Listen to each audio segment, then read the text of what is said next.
Dance ಸ್ಟೆಪ್ಗಳನ್ನ ತುಂಬ practice ಮಾಡ್ತಾ ಇರ್ತಾರಂತೆ. ಅದನ್ನು ನೋಡಿಬಿಟ್ಟು ನಿಮ್ಮ ಮಗ ಇಷ್ಟು ಚೆನ್ನಾಗಿ ಡ್ಯಾನ್ಸ್ ಮಾಡ್ತಾನ ಅಂತ ದ್ವಾರಕೀಶ್ ಅವರು ಒಂದು ಸರಿ ಲೀಲಮ್ಮ ಅವ್ರಿಗೆ ಕೇಳಿದ್ರಂತೆ. ಹೌದು ಅಂದಾಗ ನಿಮ್ಮ ಮಗನ ಹೀರೋ ಮಾಡ್ಬೋದು ಅಂತಂದಿದ್ರಂತೆ. ಆ ಹೀರೋ ಮತ್ತು ಯಾರೂ ಅಲ್ಲ, ಡ್ಯಾನ್ಸ್ ರಾಜ ಡ್ಯಾನ್ಸ್ ಸಿನಿಮಾದ ಮೂಲಕ ಕನ್ನಡಿಗರ ಮನೆಗಳನ್ನು ಬೆಳಗಿದಂತಹ ವಿನೋದ್ ರಾಜ್ ಅವರು ಈಗ ನಮ್ಮೊಟ್ಟಿಗಿದ್ದಾರೆ. ಅವರು ಈಗಷ್ಟೇ ಬಂದು ದ್ವಾರಕೀಶ್ ಅವರ ಪಾರ್ಥಿವ ಶರೀರದ ಅಂತಿಮ ದರ್ಶನ ಪಡೆದ್ರು, ಅವರಿಗೆ ಶ್ರದ್ಧಾಂಜಲಿ ಸಲ್ಲಿಸಿದರು. ಅವರ ಗುರುಗಳ ಬಗ್ಗೆ ಅವ್ರು ಏನು ಹೇಳ್ತಾರೆ ಅಂತ ಕೇಳೋಣ. ಸರ್, 1987 ನಿಮ್ಮ ಜೀವನದ ಪ್ರಮುಖ ಘಟ್ಟ. ಮಹಾಗುರುಗಳು, ಇನ್ನೇನು ಹೇಳೋಣ, ಮಹಾಗುರುಗಳು ನಮ್ಮನ್ನು ತಗೊಂಬಂದುಬಿಟ್ರು. ಅವರು ಅದನ್ನು ನೋಡಿ ವಿಮರ್ಶೆ ಬರೆದಿರ್ತಕ್ಕಂಥ VN ಸುಬ್ರಾಯರು star arrives like a thunder ಅಂತಂತೇಳಿ ಸಿಡಿಲ ನೃತ್ಯ ಅಂತಲೇ ಬರೆದ್ಬಿಟ್ರು. ಹಿಂಗೆ ಮರೆಯೋಕ್ಕಾಗತ್ತೆ? ಮರೆಯೋಕ್ಕೆ ಸಾಧ್ಯನೇ ಇಲ್ಲ. ಇದಕ್ಕೆಲ್ಲನೂ ಕಾರಣ, ಒಂದು ಸರಿ ಕಲ್ಯಾಣ್ ಕುಮಾರ್ ಅವರು ನಮ್ಮ ಮನೆಗೆ ಬಂದಿದ್ದರು.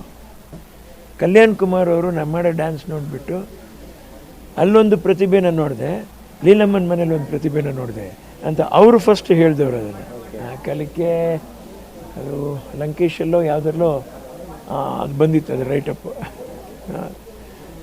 ದ್ವಾರಕೀಶ್ ಅವರು ಅಂದಾಗ ನಿಮಗೆ ಆಲ್ಮೋಸ್ಟ್ ಆಲ್ ಪೂಜನೀಯ ಭಾವ, ಗುರುಗಳು, ತಂದೆಯ ಸಮಾನರು, ನಿಮ್ಮನ್ನು ಇಂಡಸ್ಟ್ರಿಗೆ ತಂದವರು. ಸೊ ಅವ್ರು ನಿಮಗೆ ನಿಮ್ಮ ಸಿನಿಮಾನ ನಿರ್ದೇಶಕರು ಅನ್ನೋದಕ್ಕಿಂತ ಹೆಚ್ಚಾಗಿ ಫ್ಯಾಮಿಲಿ ಮೆಂಬರ್ ಕೂಡ ಆಗಿದ್ದರು, ಕಷ್ಟ ಸುಖಗಳಲ್ಲಿ ಭಾಗಿಯಾಗ್ತಾಯಿದ್ರು. ಅವ್ರ ಬಗ್ಗೆ ಏನು ಹೇಳ್ತೀರಾ ಸರ್?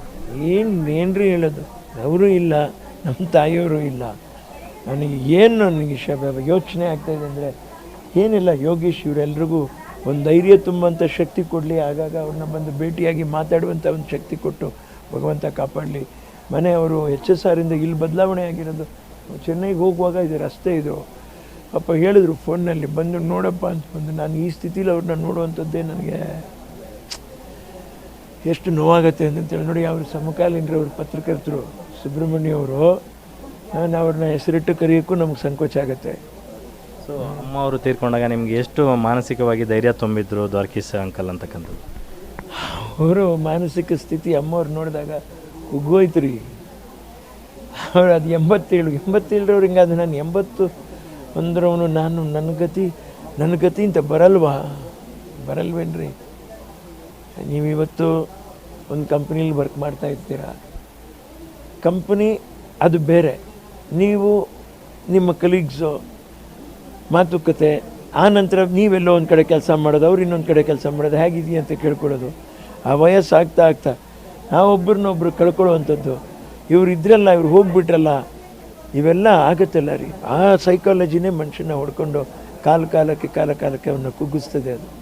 ಅದು ಭಗವಂತ ಕುಗ್ಸೋದು ಅಲ್ಲ, ಉಬ್ಸೋದು ಅಲ್ಲ, ಅದೆಲ್ಲ ಏನೂ ಅಲ್ಲ. ಮನುಷ್ಯನ ದೇಹಸ್ಥಿತಿ, ವಯಸ್ಸು, ಕಾಲಚಕ್ರಗಳು ಹೋಗ್ತಾ ಇದೆಲ್ಲ ನಡೆದೋಗುತ್ತೆ ಅಪ್ಪಾಜಿ. 90ರ ದಶಕದ ಡ್ಯಾನ್ಸ್ ರಾಜ ಡ್ಯಾನ್ಸ್ ಸಿನಿಮಾದ ದಿನಗಳನ್ನು ನೆನೆಸ್ಕೊಳ್ಳೋದಾದರೆ ಏನು ಹೇಳಕ್ಕೆ ಬಯಸ್ತೀರಾ ಸರ್? ಯಾಕಂದರೆ ಒಂದರ ಅವಿಸ್ಮರಣೀಯ, ಅವರ್ಣನೀಯ ಗಳಿಗೆಗಳವೆಲ್ಲ. ಅವರು ನನಗೆ ಅವ್ರು ಹೇಳಿರೋ ಮಾತನ್ನೇ ನಾನು ಮರೆಯೋಕ್ಕಾಗಲ್ಲ. ಮಾಸ್ಟ್ರು ಬೇಡ ಕಣೋ, ಮ್ಯೂಸಿಕ್ ಹಾಕೊಂಡು ನೀನೇ ಕುಣಿಯೋ ಕೂಸು ಅಂತಂತ ಹೇಳೋರು. ಈ ಗಳಿಗೆವರೆಗೂ ನಾನು ಡ್ಯಾನ್ಸೇ ಮಾಡ್ತಾ ಇದ್ದೀನಲ್ಲ, ಅದು ಸ್ಟಾರ್ಟ್ ಕ್ಯಾಮ್ರಾ ರನ್ನಿಂಗ್, ಆ್ಯಕ್ಷನ್ ಇರಲಿಲ್ಲ, ಡ್ಯಾನ್ಸ್ ಅಂದರು ಅವರು. ಬನ್ನಿ, ಸ್ಟಾರ್ಟ್ ಕ್ಯಾಮ್ರಾ ರನ್ನಿಂಗ್, ಡ್ಯಾನ್ಸ್ ರಾಜ ಅಂದ್ಬಿಟ್ರು ಅವರು, ಅಷ್ಟೇ. ಅವರೊಟ್ಟಿಗೆ ನೀವು ಸಿನಿಮಾ ನಿರ್ಮಾಣ ಮಾಡಬೇಕಿತ್ತು ಅನ್ನೋ ಮಾತನ್ನು ಈಗಷ್ಟೇ ಹೇಳ್ತಾ ಇದ್ರಿ. ಬಹುಶಃ ಅಂಥದ್ದೊಂದು ಅವಕಾಶ ಸಿಕ್ಕಿದ್ರೆ ನಿರ್ಮಾಣ ಮಾಡ್ತಿದ್ರ ಅಂತ? ಮಾಡಾಕ್ತಾಯಿದ್ವಿ, ಖಂಡಿತ ಮಾಡಾಕ್ತಾಯಿದ್ವಿ. ನಾವು ಇವಾಗಲೂ ಯೋಗೀಶ್ ಜೊತೆಲಿ ನಾನು ಇರ್ತೀನಿ. I will be there for, ಖಂಡಿತ I will be there for. Thank you sir, thank you so much. ಇದಿಷ್ಟು ತಮ್ಮ ಗುರುಗಳ ಬಗ್ಗೆ, ತಮ್ಮನ್ನು ಇಂಡಸ್ಟ್ರಿಗೆ ತಂದಂತಹ ದ್ವಾರಕೀಶ್ ಅವರ ಬಗ್ಗೆ ನಟ ವಿನೋದ್ ರಾಜ್ ಅವರ ಮಾತಾಗಿತ್ತು. ಕ್ಯಾಮ್ರಾ ಪರ್ಸನ್ ಶ್ರೀಹರಿ ಜೊತೆ ಲಕ್ಷ್ಮೀನಾರಾಯಣ್, ಪವರ್ TV, ಬೆಂಗಳೂರು.